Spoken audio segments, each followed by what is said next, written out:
আর শুধু মানুষের জন্য ভাবলেই হবে না, তার সঙ্গে পাড়ায় যত পশু পাখি আছে তাদের কথাও একটু ভাবতে হবে।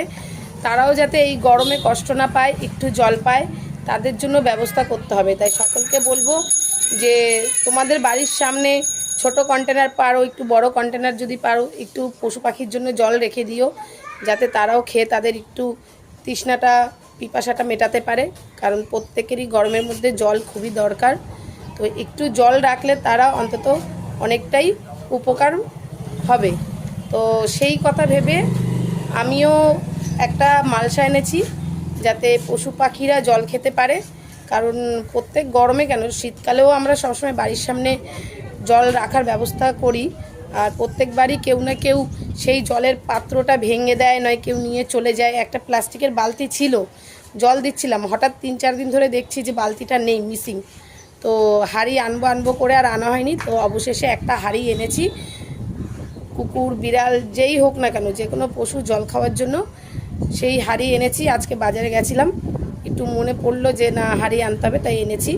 সেই হাঁড়িটা দেখাচ্ছি তোমাদের সাথে তো সব কিছু শেয়ার করি। এই যে এই দেখো, এই হাঁড়িটা এনেছি, বেশ বড়ই আছে। তো এটাই করে জল দেবো, জানি না কদিন থাকবে, কারণ জানি না কে যে ভেঙে দেয় কিংবা নিয়ে চলে যায় বলতে পারবো না। তো তোমাদেরকে একটা কথাই বলবো যে তোমরাও বাড়ির সামনে পশু পাখির জন্য একটু জল রেখো, অন্তত তারা খেয়ে তাদের একটু পিপাসাটা মেটাতে পারে।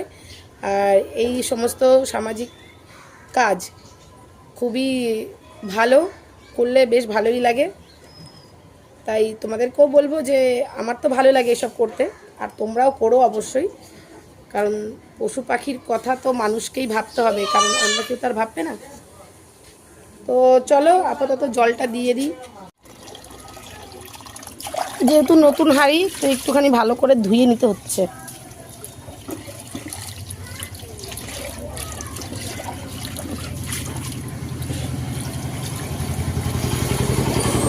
হয়তো ভাবতে পারো যে পশু পাখির জন্য একটা কাজ করছি, জল দিচ্ছি, সেটা ভিডিও করার কী আছে।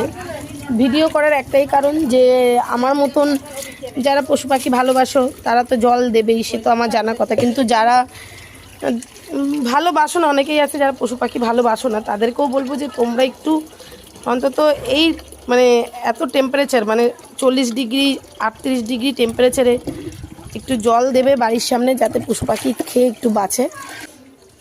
বাপরে ভালোই ভারী হয়ে গেছে।